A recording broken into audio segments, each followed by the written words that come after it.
Barnabé n'aime pas les souris, mais alors pas du tout. Ce qui, s'agissant d'un chat, n'est ma foi guère original. Pourtant, il ignore à peu près tout de ces créatures. Quant aux raisons qui le poussent à les haïr tellement, elles lui sont pour tout dire fort mystérieuses. Comme tous les autres chats du quartier déclarent qu'il faut en finir avec ces envahisseuses dégoûtantes, et que ses maîtres semblent d'accord avec ce verdict, il en conclut qu'il lui faut lui aussi les détester. Il n'y a pas à chercher plus loin.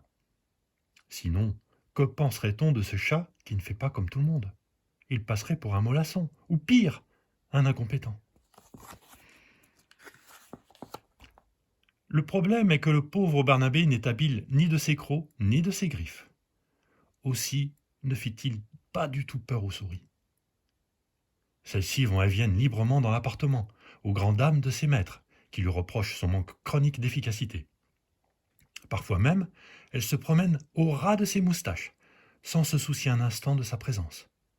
Il tente bien alors de les attraper, mais toutes lui échappent et se moquent de sa maladresse.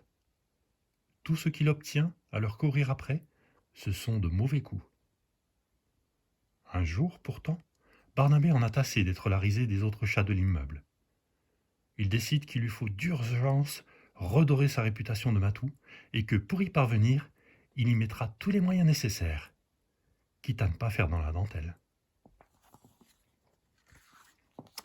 Oui, mais comment procéder? Allait-il demander de l'aide à ses congénères au risque de passer pour un incapable? Aurait-il la lâcheté d'employer du poison, comme font parfois les humains? Ou d'utiliser l'un de ces pièges à souris qu'il leur arrivait de dissimuler à la cave ou au grenier? Non, évidemment. Car tout maladroit qu'il est, Barnabé tient à son honneur. Il n'est pas chat à s'abaisser à de telles pratiques. En bon félin, il emploiera la ruse. D'ailleurs, une idée lui vient à point nommé.